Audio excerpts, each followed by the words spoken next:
Hello friends, வணக்கம். Welcome to Sargunas சமையல். இன்றைக்கி நம்ம சேனலில் ஒரு அருமையான சுவையில் ஸ்நாக்ஸ் ரெசிபி தாங்க செய்ய போகிறோம். கோஸ் இருந்தால் போதுங்க, 10 நிமிஷத்தில் இந்த கோஸ் போண்டாவை செய்து முடிச்சிடலாம். மேலே நல்லா மொறுன்னு உள்ள சாஃப்டாக சாப்பிட்றதுக்கு ரொம்ப நல்லா இருக்குங்க. ஈவினிங்கு டீ காஃபியோடு சேர்த்து சாப்பிட்றதுக்கு செம்மையாக இருக்கும். எல்லாருமே விரும்பி சாப்பிடுவாங்க, அந்தளவுக்கு ருசியாக இருக்கும். இப்போ இந்த கோஸ் போண்டாவை எப்படி செய்யுதுன்னு பார்க்கலாமா? இதை பண்ணுறதுக்கு ஒரு 3/4 கிலோ கோஸ் எடுத்துகிட்டு இந்த மாதிரி பொடியாக நான் துருவி எடுத்து வச்சுருக்கிறேன். நான் பஜ்ஜி தேய்ப்பேன் இல்லைங்களா, அதில் தான் துருவி எடுத்து வச்சுருக்கிறேன். நீங்கள் கையில் கூட நல்லா மெல்லீஸாக கட் பண்ணி எடுத்துக்கலாம். கொஞ்சம் நீல வாக்கில் கட் பண்ணி எடுத்துக்கணுங்க. இப்போ ஒரு பெரிய பாத்திரத்தில் இந்த கோஸை நம்ம சேர்த்துக்கலாம். சேர்த்துட்டு இது கூடவே 2 பெரிய வெங்காயத்தை நல்ல மெல்லீஸாக இதையும் தேய்ச்சி எடுத்துக்கோங்க. நான் இதையும் பஜ்ஜி தேய்க்கிறதுல தான் தேய்ச்சி எடுத்துருக்கிறேன். எடுத்துட்டு நல்லா உதிர்த்து விட்டு சேர்த்துக்கங்க.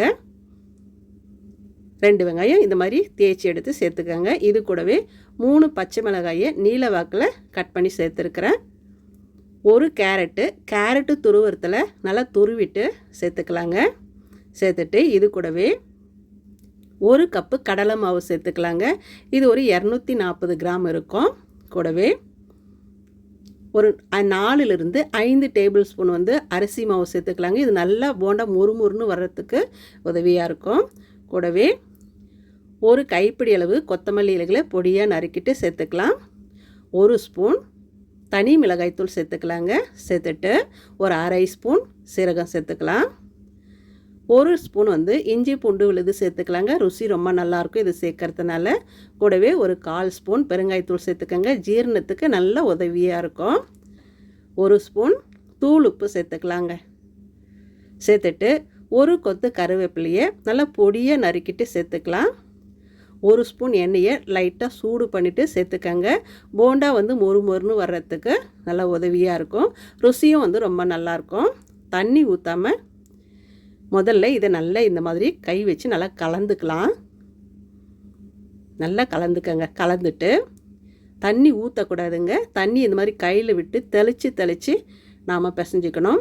போண்டா மாவு பதத்துக்கு இல்லாமல் கொஞ்சம் கெட்டியாக நல்லா உருண்டை பிடிக்கிற அளவுக்கு வர்ற மாதிரி இந்த மாதிரி பிசைஞ்சு எடுத்துக்கலாம். பாருங்கள், இந்த அளவுக்கு இருக்கணும். இப்படி எடுத்து உருட்டணும்னா உருண்டை வரணும், இலகிட்டு போகக்கூடாது. இந்த அளவுக்கு பிசைஞ்சு எடுத்து வச்சுக்கோங்க. இருக்கட்டும்.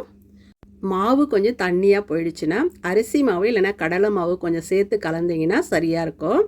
நான் ஏற்கனவே எண்ணெய் சூடு பண்ணி வச்சுருக்கிறேங்க. அதில் நம்ம கலந்து வச்ச மாவுலேருந்து மீடியம் சைஸில் உருண்டைகளாக பிடிச்சி எடுத்து எண்ணெயில் சேர்த்துக்கலாம்.